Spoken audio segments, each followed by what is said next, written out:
તો ચલો આ રીંગણનો ઓળો બનાવવાનું શરૂ કરીએ આજે. તો આજે રીંગણનો ઓળો બનાવવા માટે મેં રીંગણ લીધા છે સમારીને, અને એને આમ તો શેકીને શેકીને રીંગણ બનાવવાનો ઓળો, પણ મેં આજે બાફીને બનાવ્યા કારણ કે ટાઈમ ઓછો છે મારી પાસે, એટલે 2 ઓપ્શન છે. જો આવી રીતે છાલ કાઢી અને તેને 2 થી 3 વિસલ કુકરમાં વગાડી અને પછી એને ઠંડા પડીને પણ તમે ઓળો બનાવી શકો. એટલે પહેલાં હું રીંગણને 2 થી 3 વિસલ વગાડી. એક કઢાઈ લઈશું, એમાં 3 થી 4 ચમચી તેલ લીધું છે. હવે તેમાં નાખીશું 5 ચમચી જેટલું જીરું તતડે, 1/4 ચમચી હિંગ નાખીશું. ત્યારબાદ તેમાં નાખીશું લસણ લીલા મરચાંની પેસ્ટ. જો શિયાળો છે તમારી જોડે લીલું લસણ હોય તો એ પણ નાખી શકાય છે. 1 થી 2 મિનિટ માટે સાંતળીશું. સંતળાઈ જાય એટલે એમાં નાખીશું લીલી ડુંગળી, જે 250 ગ્રામ લીધી છે. લીલી ડુંગળી ના હોય તો સૂકી ડુંગળી પણ લઈ શકાય, પણ અત્યારે લીલી ડુંગળી મળે છે અને લીલી ડુંગળીથી ટેસ્ટ સરસ આવે. 3 થી 4 મિનિટ માટે એને સોફ્ટ થઈ જાય ત્યાં સુધી સાંતળીશું. 4 વિસલ પછી આપણું કુકર ઠંડુ થઈ ગયું છે અને રીંગણ બફાઈ ગયા છે.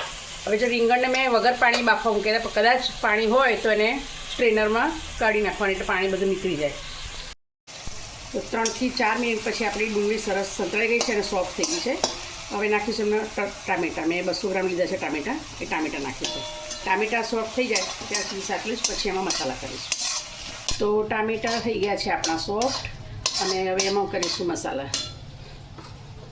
તો અડધી ચમચી જેટલી હળદર નાખીશું, 1 ચમચી થી 1.5 ચમચી જેટલું લાલ મરચું પાવડર, અડધી ચમચી ધાણા જીરું,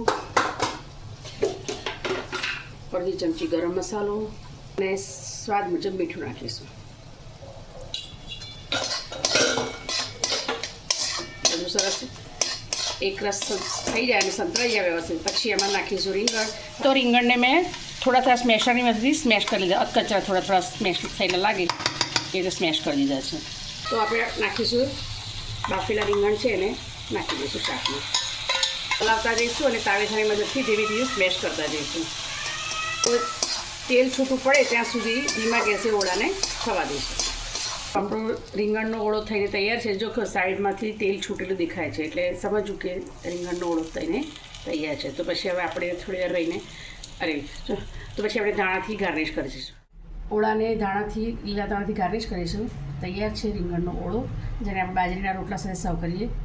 તો તમને મારો વિડીયો જો ગમ્યો હોય તો લાઈક કરજો, શેર કરજો અને સબસ્ક્રાઈબ જરૂર કરજો અને કોમેન્ટ કરજો. Thank you for watching.